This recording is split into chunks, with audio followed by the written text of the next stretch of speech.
আসসালামু আলাইকুম। আমার নাম মোহাম্মদ হুসাইন। আমি পিরোজপুর থেকে এসেছি। ফেসবুক অ্যাড দেখেই আমি এখানে আসছি। এখানে আসলে এসি ফ্রিজের কাজের উপর প্রশিক্ষণ দেওয়া হয়। থিওরিক্যাল এবং প্র্যাকটিক্যাল দুইটা কাজই করানো হয়। এরপরে এখান থেকে থিওরিক্যাল ক্লাস প্রথমে সকালবেলা থিওরিক্যাল ক্লাস থাকে, এরপরে বাইরে কাজের সুযোগ থাকে প্র্যাকটিক্যালে যাওয়ার জন্য।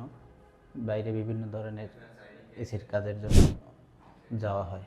এখানে স্যাররা যেটা আমাদের প্রশিক্ষণ দেয় থিওরিক্যালি, এটা ফিল্ডের সাথে হুবহু মিলে। কাজে যাওয়ার পরে যদি আমাদের কোনো প্রশ্ন জাগে, না বুঝতে পারি, তাহলে ওটা আমরা আবার স্যারদের কাছে জিজ্ঞেস করি, ওনারা আমাদের ওটা ভালোভাবে বুঝিয়ে দেয়। আসলে আমরা যে পরিমাণে টাকা দিয়েছি সে তুলনায় আসলে অনেক কিছুই আমরা মনে করি শিখতে পারছি। অবশ্যই এই প্রতিষ্ঠানটা বিশ্বাসযোগ্য একটা প্রতিষ্ঠান।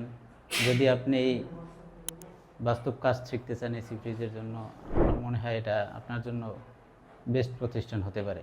নতুন যারা আসবে অবশ্যই তাদের জন্য অনেক বছর পড়ালেখা করছেন, সার্টিফিকেট অনেক অর্জন করছেন, আপনি সার্টিফিকেট দিয়ে আসলে খুব একটা কিছু করতে পারবেন না। যদি বাস্তব অভিজ্ঞতা, বাস্তব কাজ শিখতে চান, এখানে আমার মনে হয় আসা উচিত। একেবারে খুবই ডিপলি কাজটা আমাদের শেখায়, যে এমনভাবে শেখায়, শেখানোর ধরনটা এরকম যে তুমি এখানে শিখতে আসছো, না শিখে যেতে পারবে না।